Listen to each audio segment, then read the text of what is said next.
उस अंधेरे में वापस जाने का कोई मतलब नहीं जहाँ से तुम आए हो।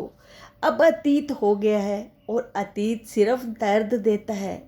आपका आगे अच्छा भविष्य है। मेरे शब्दों पर विश्वास करो मेरे बच्चे। तुम इस धरती पर ना भूत वर्तमान भविष्य इन्हीं में ही उलझे रहते हो। तुमको पता ही नहीं चलता कि किस आयाम से क्या घट रहा है। अधिकतर लोगों का जीवन जीने का तरीका भूतकाल पर निर्भर करता है। लोग इस बात को लेकर उलझे रहते हैं कि 5 साल पहले फला ने मेरे साथ ये किया, मेरे बारे में ये बोला था। मैं उस पर विश्वास नहीं कर सकता। तुम ना भूतकाल के पंजे में जकड़े रहते हो, उससे मुक्ति ही नहीं पाना चाहते। तुम पूर्व की एक घटना पर अपने पूरे संबंध को आधारित करते हो। तुम सिर्फ भूतकाल भूतकाल में ही जी रहे हो। अपने जीवन को जो कि घट चुका है उससे प्रभावित होने देते हो। जानी, तुम लोग भी हर रिश्ते वे अपने व्यवहार की नींव भूतकाल के हिसाब से ही बनाते हो। अनुभवों को, चाहे वो अच्छे हों या बुरे हों, मुट्ठी में बांधे रखते हो। उस मुट्ठी को खोलना नहीं चाहते। मेरे बच्चे, उस मुट्ठी को खोलो। भूतकाल से वर्तमान की ओर बढ़ो। पिछले जन्मों में घटित घटनाएं, सुख व दुख हम साथ साथ लेकर चलते हैं।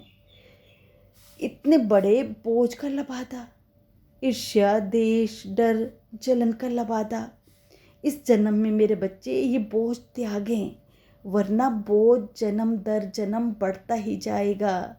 तुम इस बोझ के नीचे दब जाओगे। जाने तुम बढ़ तो रहे हो भविष्य की ओर, पर जी रहे हो भूतकाल में।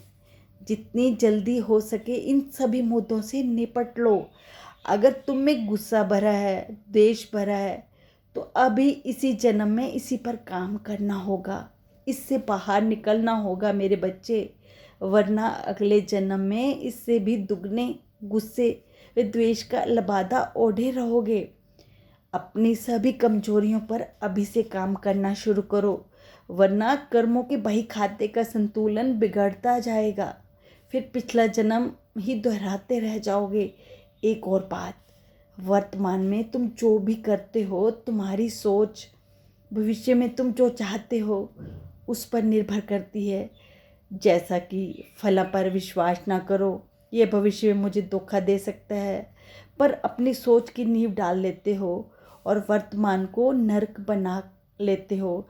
मेरे बच्चे, वर्तमान को नरक बनाकर मत जियो, बल्कि वर्तमान रूपी इस अमृत का हर घूंट स्वाद से पियो। उसमें परमात्मा बसता है।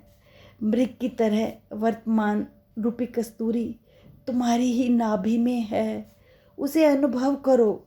ऐसी कस्तूरी जो कि संसार का सबसे बड़ा नशा अपने भीतर समाये है। मेरी ये काल्पनिक बातें नहीं, ये कस्तूरी या अमृत वाकई में है। नहीं तो योगी इतना समय योग, ध्यान, प्रार्थना में क्यों लगाते, इतनी तपस्या क्यों करते? केवल इसी अमृत, निर्वाण रूपी अमृत को चखने के लिए तो वो इतनी तपस्या करते थे। मेरे बच्चे, जो वो परिस्थितियाँ जो बहुत कम होनी है, जो होनी ही नहीं है, उनके पीछे ना भागकर वर्तमान सुधार लो। कम से कम आने वाले जन्मों की नींव थोड़ी ठोस कर लो। जो है, जैसा है, उससे पूर्णतः संतुष्ट हो जाओ। जो हो चुका है वही दोबारा होगा। उसी आशंका में समय बर्बाद मत करो। प्रार्थना व ध्यान के माध्यम से तुम्हारे भीतर जो कमल छिपा है उसे खिलने दो, उसका अमृत चखो।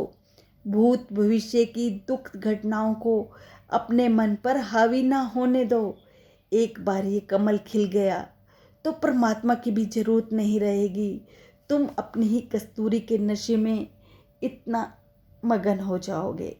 मेरे बच्चों, अतीत खत्म हो गया है, आज नया दिन है। आप वो व्यक्ति नहीं जो आप कल थे। यकीन मानिए, आज का दिन कल से बेहतर होगा। इस आशा के साथ अपने नए अवसरों की तलाश करें। अपने बाबा का संदेश मानेंगे ना। तुम्हारा बाबा चाहता है कि तुम हमेशा खुश रहो। बस आज इतना ही। अगर आपको मेरे मैसेज अच्छे लगते हैं तो प्लीज़ सब्सक्राइब करें, शेयर करें, ताकि जो भी बाबा के संदेश हैं वो सब लोगों तक पहुंच पाए। ओम साई राम।